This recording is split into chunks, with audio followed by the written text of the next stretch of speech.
Swafi. Seperti dulu Mahesa pertama kali saya mendengar ada sesuatu ini tadi semua. Ya, Zaini, Tuan Guru Zaini sama tadi semua. Mungkin juga Ustadz Adi Hidayat, Ustadz Abdul Somad. Pada saat Anda bicara sejarah, maka saya akan lebih mendengar adalah Profesor Anhar Gonggong. Ngomong apa gitu. Pada saat dia ngaku emas, tapi ternyata adalah baja. Tadi semua, ya tadi. Harus membuktikan. Jadi nggak bisa Gus Miftah ngomong begitu.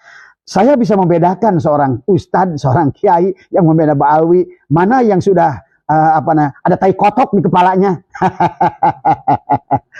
Sudah ada rupiah. Karena dalilnya itu akan beda keluarnya itu. Di pendengaran orang-orang kaya seperti saya itu kedenger gitu kan tadi.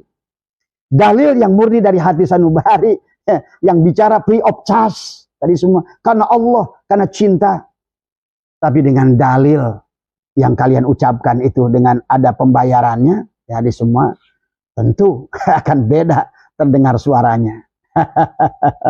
Jadi nggak bisa, Mas Wafi. Ya bagaimana kalau seandainya nanti ternyata mereka asli? Ya nggak apa-apa juga.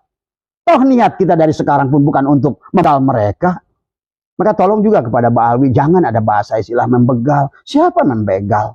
Begal itu adalah sesuatu milik dia, dirampok orang, begal. Orang dia tidak pernah memiliki, disadarkan, dibangunkan. Itu bukan begal namanya. Maka kata Abah berterima kasih kepada Syukron Makmun, berterima kasih kepada Kiai Abdul Ahyar, Romo Kim Daniel Ahyar. Walaupun terus membela Habib, tapi saya banyak ilmu dari beliau sekarang. Maka saya dulu pernah menghormati Habib Umar Al-Hafiz, Habib Ali Al-Jupri. Saya pernah menghormati. Walaupun secara nasab sekarang terbukti ternyata adalah juga bukan. Karena mereka sudah melakukan dipaksa tes DNA adalah di Maroko. Karena di Maroko itu pada saat orang itu mengaku duriat, wajib.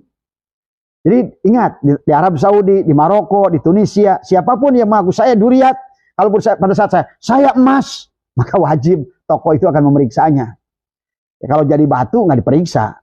Mudah-mudahan aja Habib Umar Al-Hafiz masih memegang kata-kata itu, walaupun sekarang nasabnya adalah sudah terbukti adalah bukan. Jadi semua ya.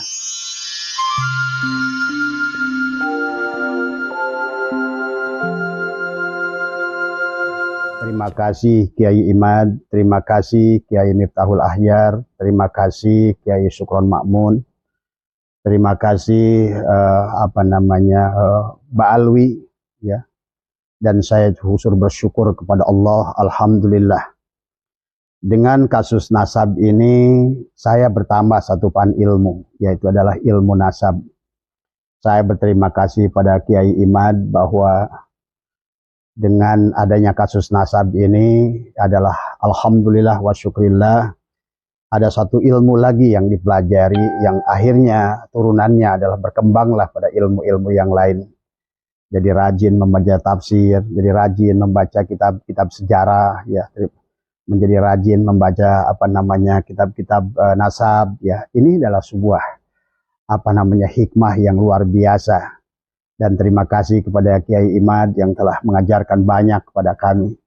Dan juga ya walaupun adalah seolah-olah Kiai Miftahul Ahyar dan Kiai Syukron Makmun adalah antitesis kepada Kiai Imad, tapi bagi saya juga terima kasih telah mengajar kami adalah cara bagaimana juga dari itu juga sama ya. Dan juga tentu saja terima kasih kepada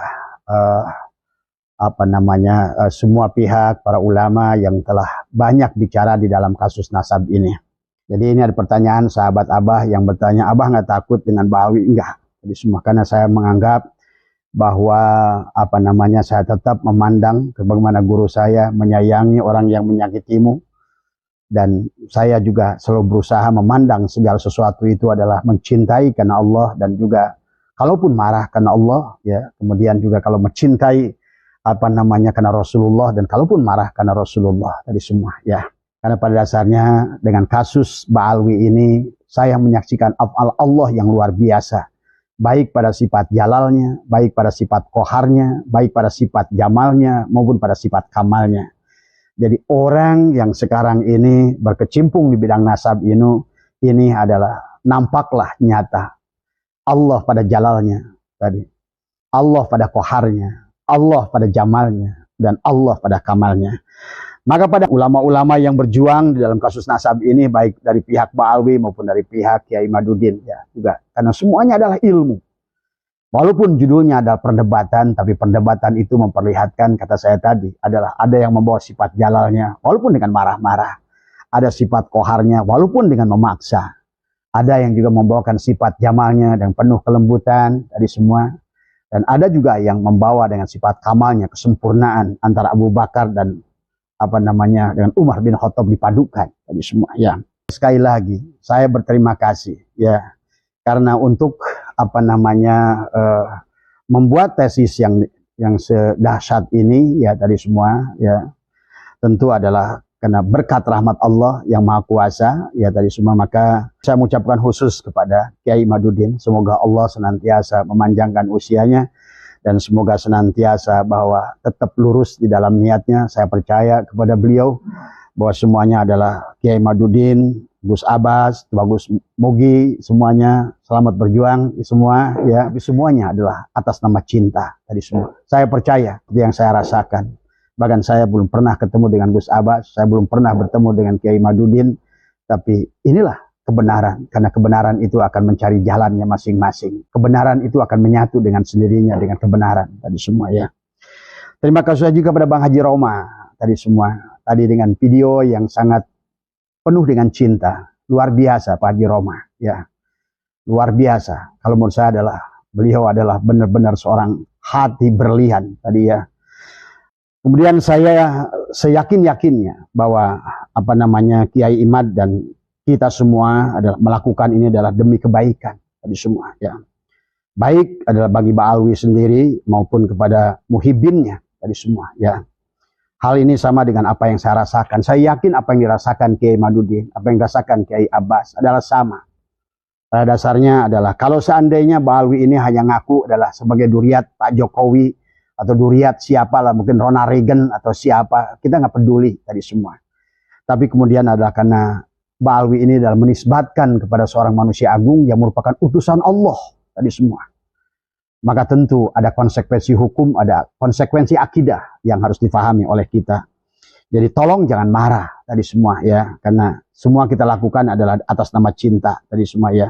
Jadi ada dua hal yang malam hari ini sahabat, ya, permintaan dari teman-teman yang insya Allah akan bahas adalah yang kenapa menjadi keberatan saya dengan Ba'alwi ini adalah yang pertama adalah tentang kasus nasab, ya, dan kemudian yang kedua adalah kasus adalah yang bagaimana Ba'alwi sekarang telah menghilangkan jejak sejarah tadi semua. Padahal ahli sejarah seperti Profesor Dr.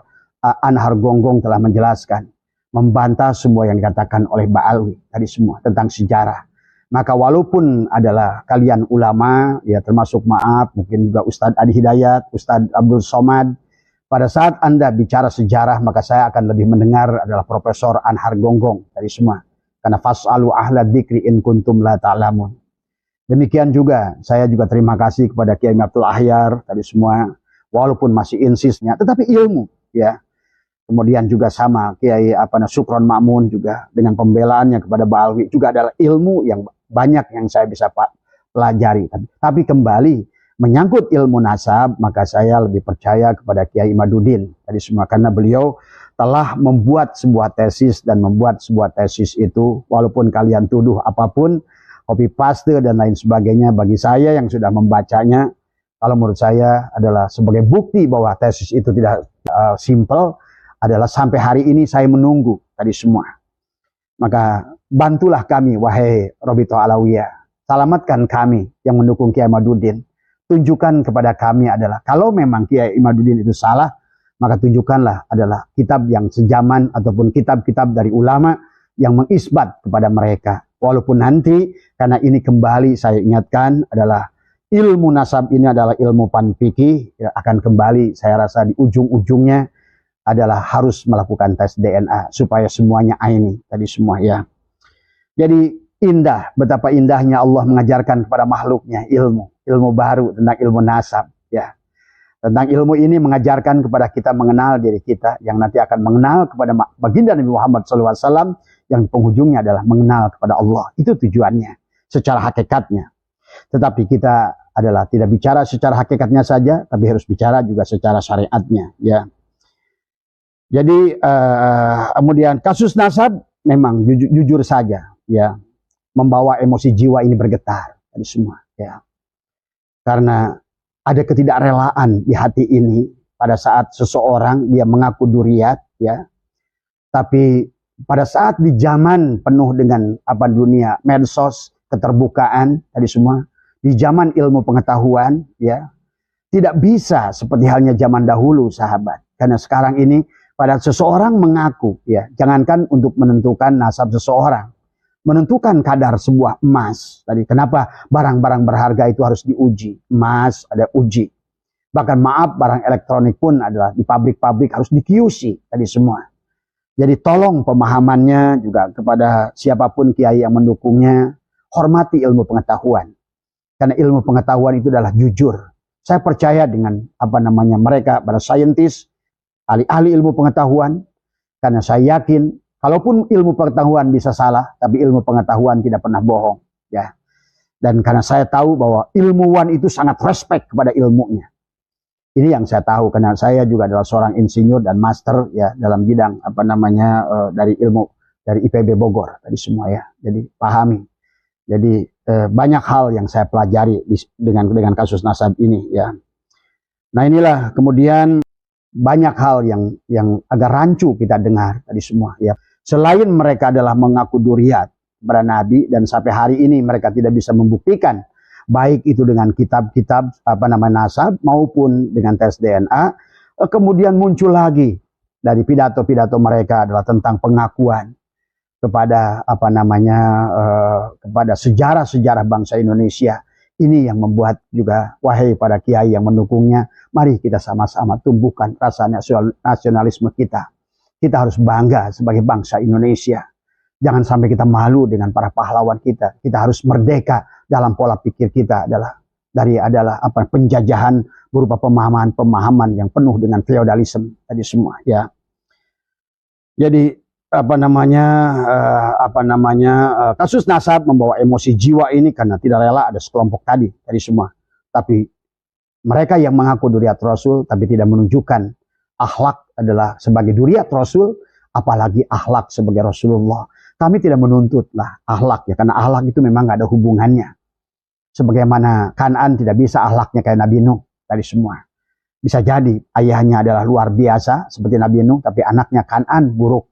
Atau bisa jadi ayahnya adalah seorang musyrik, tapi anaknya adalah Nabi Ibrahim, bahkan melahirkan Ishak dan Ismail. Dari Ishak melahirkan Musa di dalamnya di situ. Bapak daripada Musa, bapak daripada Isa, dan bapak daripada Muhammad tadi semua ya. Jadi pahami ya. Kemudian tidak sedikit ya, sehingga tidak sedikit karena akhlak mereka inilah yang menjadikan baginda Nabi banyak dihina tadi semua. Di Denmark, di Inggris tadi semua. Dulu ada pernah juga di Islandia ya. Bahkan juga maaf dari non muslim yang ada di Indonesia pun menghina baginda Nabi. Sehingga mereka mengatakan, oh iya pantas Muhammad itu buruk. Kita bisa melihat dari keturunannya yang buruk. Inilah sahabat.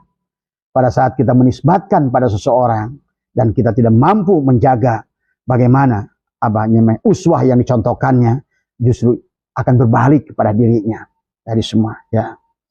Maka inilah yang harus kita pahami ya. Muhammad itu adalah menjadi buruk dalam pandangan banyak manusia sekarang di dunia dari semua. So didorong oleh rasa cinta kepada beliau itulah saya yakin ya apa yang melatar belakangi Kiai Madudin. Kemudian juga dengan hati saya adalah juga tidak rela tadi semua. Ada orang yang mengaku duriat Nabi tapi akhlaknya jauh banget dari Nabi. Bahkan lebih buruk daripada kebanyakan umum ya. Walaupun tadi tidak ada kemestian, nggak ada jaminan. Kalaupun kalian benar darahnya ada darah Nabi, nggak ada. Bisa jadi kalian adalah akhlaknya buruk. Tapi kembali kepada orang yang mengaku, maka walaupun memang berat, kalian harus menjaga nama besar itu tadi semua. Ya, itulah kenapa Wali Songo tidak pernah mengaku-ngaku. Yang saya pernah jelaskan dulu, duriat yang asli mereka akan bersembunyi karena menanggung nama yang besar itu adalah tidak mudah tadi semua.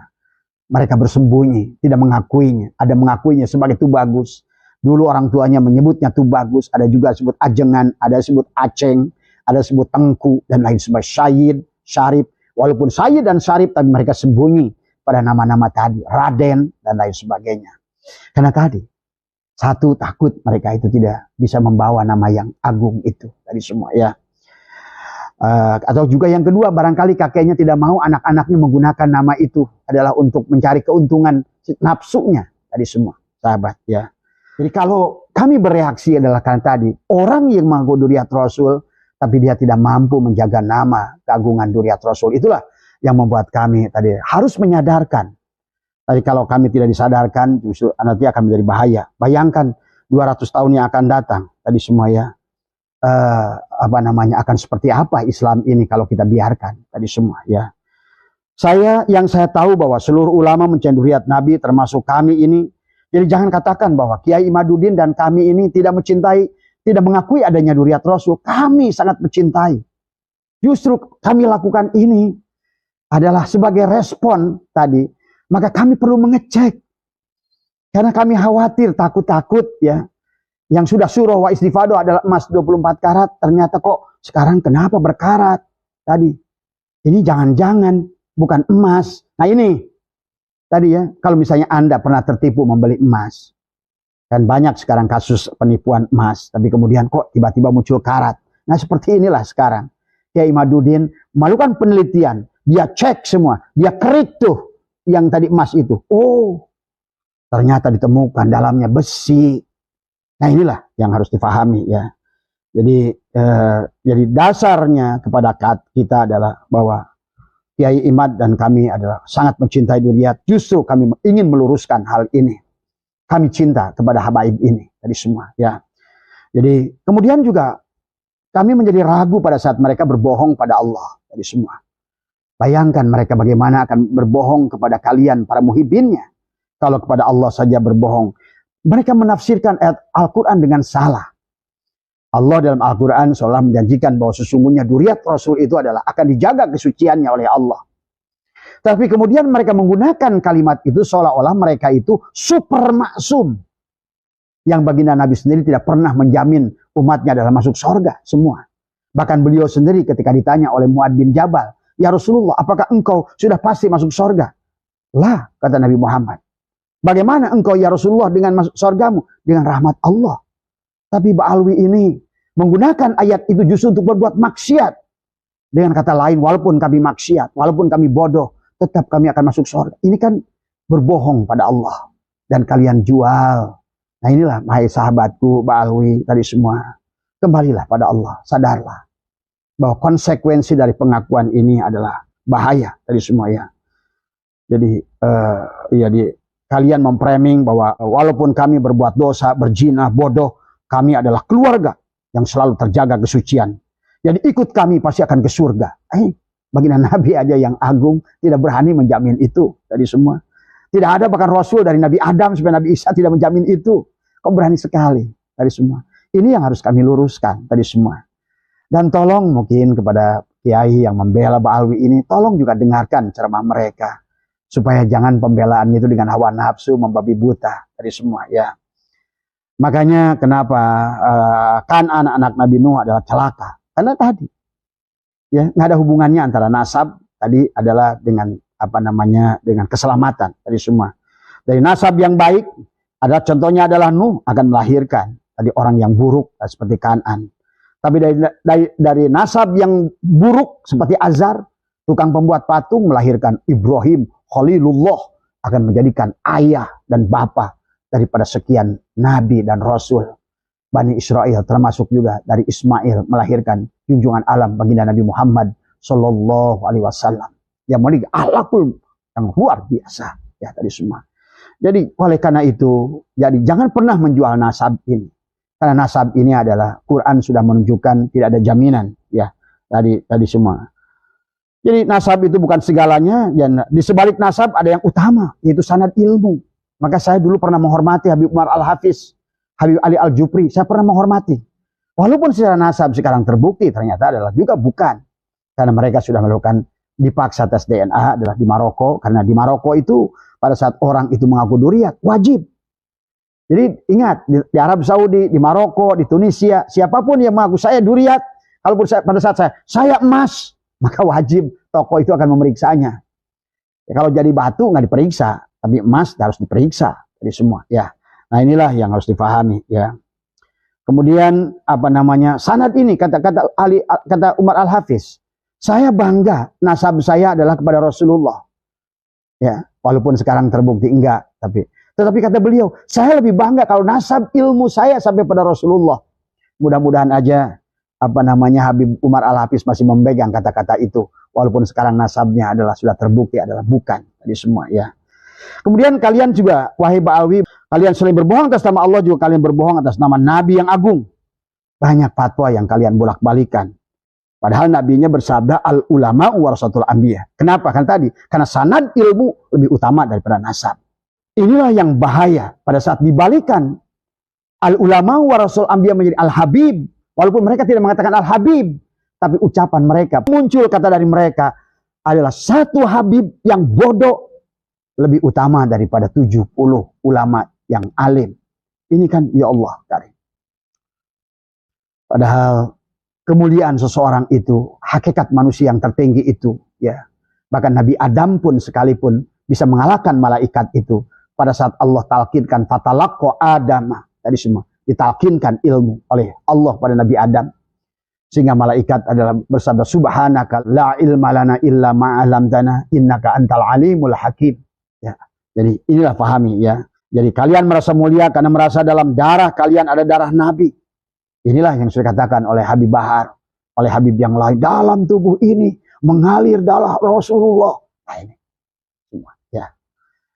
Ucapan ini harusnya kalian yakin dengan diri kalian. Kalau yakin dengan diri kalian bahwa dalam darah kalian ada darah Nabi, tapi kok lucu nggak mau tes DNA. Kalau kalian yakin, kenapa takut? Tadi semua. Inilah yang harus difahami ya. Jadi kalau sekali lagi, tolonglah wahai sahabatku Rabitul Alawiyah, tolong kami. Tolong kami, tadi semua. Buktikan bahwa kalian adalah duriat Rasul kepada Kiai Imaduddin dan kepada teman-teman semua. Ya, insya Allah kalau kalian duriat Rasul, walaupun kalian adalah kalaupun kalian tidak berilmu, tetap saya akan hormati kalian. Asal benar, tadi semua. Ya. Kalaupun kalian tidak minta, kami akan beri. Tadi semua. Asal kalian duriat Rasul. Ya. Karena selama ini termasuk saya. Ya. Saya lebih dari 1 miliar. Tadi. Di rumah saya ada Rolex yang dijual seorang Habib 50 juta. Ternyata begitu tes, Rolex itu harganya 200.000. Hanya boxnya saja yang asli. Jadi kalau bilang, karena saya cintanya pada Rasulullah. Dan kepada kalian. Tadi semua. Ada lucu, maaf bukan lagi mengangkat ini sebagai contoh dari kasus. Dia datang membawa apa namanya kaligrafi. Kaligrafi itu diminta saya dibayarnya 5 juta. Kaligrafi yang mungkin hanya 100.000, 200.000. Kemudian saya bilang, udah karena saya cinta kalian, saya bayar 2 juta. Gitu. Kemudian saya tinggal sholat maghrib. Yang lucunya, berapa kali saya puluhan kali kedatangan Habib waktu sholat maghrib, dia nggak pernah ikut berjamaah. Tadi semua. Kemudian setelah saya bayar 2 juta, kemudian ternyata begitu saya datang ke sana, duitnya nggak ada, kaligrafinya dibawa juga pulang. Nah ini. Jadi di saya ini sekarang kalau nggak percaya, mungkin Mbak Alwi ingin percaya ke saya, di saya ada batu yang dijual Habib, ada Quran yang dijual Habib, ada 2 Quran tadi semua. Bahkan ada tongkat yang katanya tongkat Sunan Ampel dan lain sebagainya. Tadi semua tadi numpuk di saya. Jadi saya bilang tadi saya ini adalah muhibbin yang korban. Tapi saya cinta pada kalian.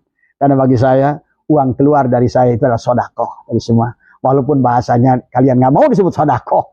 Hadiah bil hadiah. Allah karim. Lucu kalian itu. Saya ingin peluk kalian itu. Lucu luar biasa. Tadi semua. Allahu Akbar walillahil hamd. Inilah dilematis para ulama yang ada di daerah-daerah. Saya tahu teman saya di daerah Segaranten, Datar Nangka. Sampai domanya, anaknya. Ya Allah, udah. Saya tidak mau cerita. Tapi intinya pada malam hari ini, karena saya ingin mengingatkan saudara saya, kaum Mbak Alwi ini, untuk kembali kepada Allah dari semua. Ya. Jadi, kemudian tidak ada secara zat kalian itu lebih mulia. Karena saya tidak menemukan dalil dalam Al-Quran maupun hadis secara zat kalian itu lebih mulia. Jelas Allah sudah berfirman. tentang walaqad karomna bani Adam, bahwa sesungguhnya Allah telah memuliakan bani Adam tadi semua. Artinya bani Adam itu seluruh umat Adam tadi semua, ya. Sehingga Nabi bersabda tadi, an-nasu li Adam wal adamani turab, dan Adam itu dari tanah. Sehingga Nabi bersabda, la fadla li arabiyyin ila azamiyin wala fadla li aswada ila al-ahmar illa bitaqwa. Itulah nanti disusul dengan ayat inna akramakum indallahi atqakum. Jadi nggak ada. Juga buat muhibbin, tolong sayangi mereka karena Allah. Jadi sayangi mereka karena Rasulullah, bukan tadi dengan hanya percaya dengan perkataan-perkataannya tadi semua, ya. Nanti kalau mereka nyemplung bagaimana? Kalian ikut nyemplung tadi semua. Ini rusak secara tauhid juga tadi semua, ya. Banyak ulama yang mendukung kalian, saya tahu tadi semua, ya. Ya. Tadi saya juga kepada Mas Wafi, kepada Idrus Romli tadi semua. Coba tolong belajar lagi ilmunya, ya, tadi semua. Kalaupun kalian membela Habib bukan karena bayarannya tadi semua, tapi karena cinta ilmu tadi semua, maka saya bisa membedakan seorang ustadz, seorang kiai yang membela Ba'alwi, mana yang sudah ada tai kotok di kepalanya. Sudah ada rupiah, karena dalilnya itu akan beda keluarnya itu. Di pendengaran orang-orang kaya seperti saya itu kedenger gitu kan tadi. Dalil yang murni dari hati sanubari, yang bicara free of charge tadi semua, karena Allah, karena cinta. Tapi dengan dalil yang kalian ucapkan itu dengan ada pembayarannya, ya di semua, tentu akan beda terdengar suaranya. Jadi nggak bisa, Mas Wafi. Saya tadi seperti dulu Mahesa pertama kali saya mendengar ada sesuatu ini tadi semua, ya. Zaini, Tuan Guru Zaini sama tadi semua. Jadi kalian tuh nggak sadar pada saat sesuatu ada yang membani kalian, bicara ilmu kalian itu akan kembali, maaf, tidak mau saya katakan bodoh gitu kan tadi, tapi kurang bercahaya gitu aja bedanya tadi semua. Inilah ya, tolong ya juga buat teman-teman, kalaupun kalian silakan Mas Wafi bela Ba'alwi itu, tapi gunakanlah dengan ilmiah, jangan sampai rusak martabat kalian tadi semua karena sesuatu hal tadi semua, ya. Jadi kalau menurut saya adalah banyak ulama yang mendukung adalah berkata bahwa adalah karena adanya syuhrah wal istifadah, ya. Apa namanya, ada berkata ngapain ngurus lagi nasab, mereka udah syuhrah wal istifadah. Nah ternyata karena tadi dia ngaku-ngaku emas, ternyata keluar karat, ya. Karena pada saat keluar karat itu, ya akhirnya kita penasaran, kita ingin menguji itu kan tadi. Ternyata nggak surah wal istifadah. Karena surah wal istifadah yang saya tahu ijma ulama ada kesepakatan tentang surah wal istifadah. Imam Syafi'i berbicara tentang surah wal istifadah. Ada syarat, tidak boleh ada satu masa yang terputus. Sementara kalian Ba'alwi tidak ada di abad ketiga, abad ke-5, ke-6, ke-7, ke-8 baru muncul. Disyurahkan tadi semua, bahkan disyurahkan oleh Syekh Ali Asyakron, diistifadohkan oleh Ali Asyakron. Jeruk makan jeruk. Kemudian disusul yang belakangan yang ikut tadi semua. Yang nggak surah wal istifadoh menurut pandangan ijma ulama. Jadi kalau menurut saya nggak ijma. Betul. Jadi sebetulnya nggak ada yang menetapkan kalian. Menetapkan, karena membatalkan itu kalau ada yang menetapkan. Maka inilah tadi semua, makanya kita harus berterima kasih pada Kiai Madudin. Segala sesuatu yang ternyata belum ada yang menetapkan tadi semua, tetapi karena kemudian ditetapkan oleh Imam Ali Asyakron, tentu tadi semua akan harus diuji kelayakannya. Masa ngejual emas, toko emas juga kalau seandainya emasnya warnanya sudah macam-macam tadi semua, oh sekarang muncul karat. Saya yakin tuh ahlak-ahlak yang muncul yang nggak baik itu tuh karat itu tuh. Tidak mungkin muncul karat kalau kepada emas. Itulah kenapa yang disebut aurum dalam bahasa kimia namanya aurum. Aurum itu emas. Walaupun tertimbun dengan kotoran binatang, dibuka tetap mengkilat kuning. Ya, walaupun tertancap di tanah kotor, diangkat tetap kuning. Jadi semua. Ini kelihatan maksa-maksa kuning. Begitu dibuka, ternyata orok tadi semua. Nah inilah karena sebetulnya yang membuat penelitian Kiai Madudin itu pada saat ada seseorang ngaku emas, tapi nggak sadar dalam tubuhnya itu oh apa namanya, dalam tubuhnya itu ada banyak karat gitu kan tadi. Nah, ini emas bukan ini gitu. Oh, ada karat. Sifat emas itu tidak berkarat gitu kan tadi. Maka inilah yang membuat kemudian kami penasaran. Akhirnya kita mengundang, akhirnya muncullah profesor ahli filologi, muncullah profesor ahli sejarah, muncullah profesor ahli genetika, muncullah profesor ahli antropologi, sosiologi. Semua saya yakin belum kenal dengan Kiai Madudin. Tapi inilah kebenaran akan mencari jalannya masing-masing. Maka kebenaran itu sebetulnya nggak usah khawatir. Karena kebenaran itu adalah kebenaran, ya tetap kebenaran. Seperti emas. Emas, ya emas. Ditumpuk dengan emas. Tetap tadi semua. Ya. Jadi tolong ya semua. Jadi maka saya juga pada kesempatan ini ingin berkata kepada Gus Miftah. Karena Gus Miftah ada ceramah. Hei Gus, jangan rambut aja dipanjangin. Tadi semua. Tadi. Mulai pikirnya dipanjangin. Gitu kan tadi. Jangan disaritem melulu. Gitu kan tadi dakwahnya. Tadi semua. Ya. Maaf. Bercanda tadi semua. Kayak kita pernah ketemu sekali dulu. Tadi semua ya. Jadi kata Gus Miftah, kita husnudzon saja.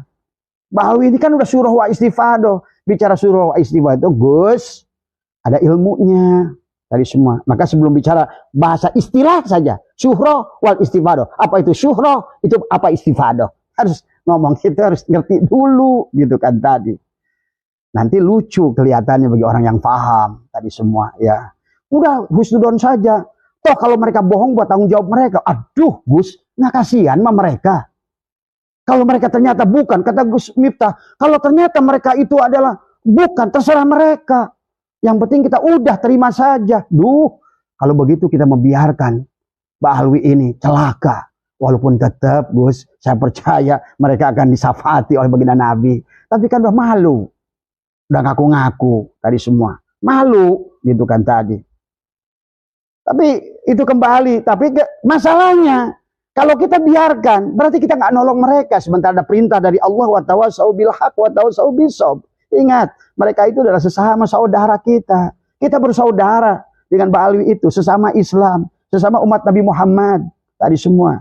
Maka kita wajib mengingatkan kepada siapapun yang salah. Jadi kalau menurut saya Gus Miftah ini metode logikanya salah tadi semua. Biarkan saja mereka. Karena takut dia bilang, nanti kalau seandainya, gimana kalau seandainya benar? Kalaupun benar, nggak apa-apa, alhamdulillah.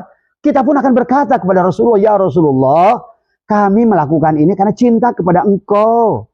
Karena mereka ngaku-ngaku emas, tapi kami melihat karat. Tadi semua. Saya yakin Rasulullah akan tersenyum. Karena Rasulullah itu, kalian makanya kenali Rasulullah. Tadi semua. Orang yang buka puasa aja di bulan Ramadan. Tadi bukannya dihukum. Tadi semua. Ujung-ujungnya udah dapat kurma. Dapat tidur lagi sama bininya di siang hari. Puasanya dimaafkan lagi. Coba. Itulah Rasulullah. Ya. Jadi tolong ya. Jangan bawa sifat Rasulullah, sifat Allah seperti kita. Iri, dengki, pendendam. Enggak.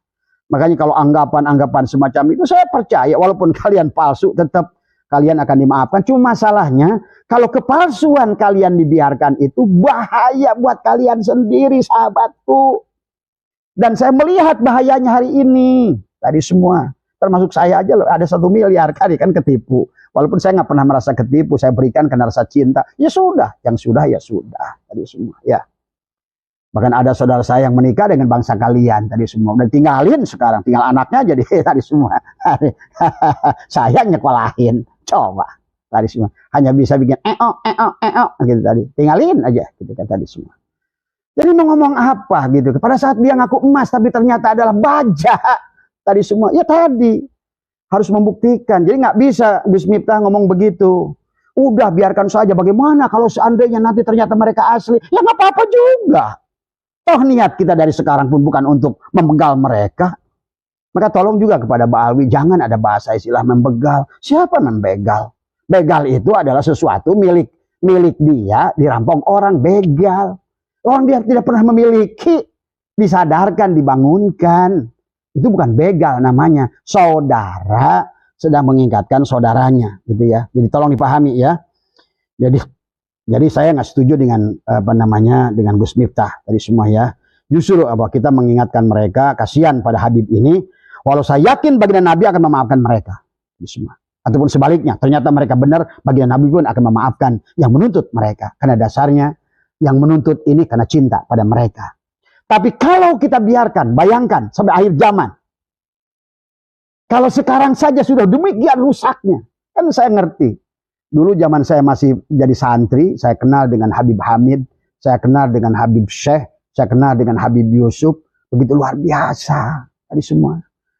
Sama Mudrika, dia orang tua saya, ada pimpinan pondok pesantren Sikoyatul Rahmah, beliau.